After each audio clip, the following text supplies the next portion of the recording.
En Tunisie, les effets du changement climatique se manifestent par une pénurie d'eau, une érosion des côtes, une salinisation des terres cultivables et notamment par l'augmentation de l'intensité et de la récurrence des catastrophes naturelles. Cette menace est principalement provoquée par les émissions de gaz à effet de serre, dont 75% sont du dioxyde de carbone. Il devient donc essentiel de réduire les émissions des gaz à effet de serre. 197 pays se sont engagés dans le cadre de l'accord de Paris à limiter l'augmentation de la température moyenne mondiale à moins de 2 degrés Celsius à l'horizon de 2100, par le biais d'une contribution déterminée au niveau national.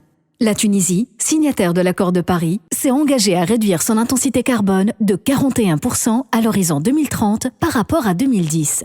Cet engagement assure un développement durable, générateur d'emplois et d'une croissance économique pérenne.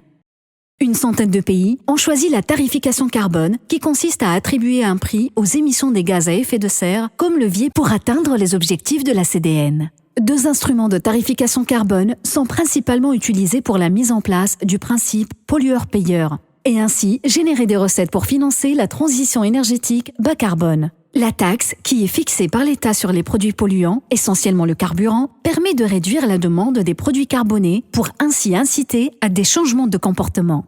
Les échanges de quotas d'émissions, qui consistent à allouer des quotas d'émissions des gaz à effet de serre aux industries polluantes et de leur accorder la possibilité de se les échanger. Enfin, l'article 6 de l'accord de Paris prévoit des mécanismes pour le marché du carbone, pour faciliter la participation des entités privées et publiques à l'atténuation des gaz à effet de serre.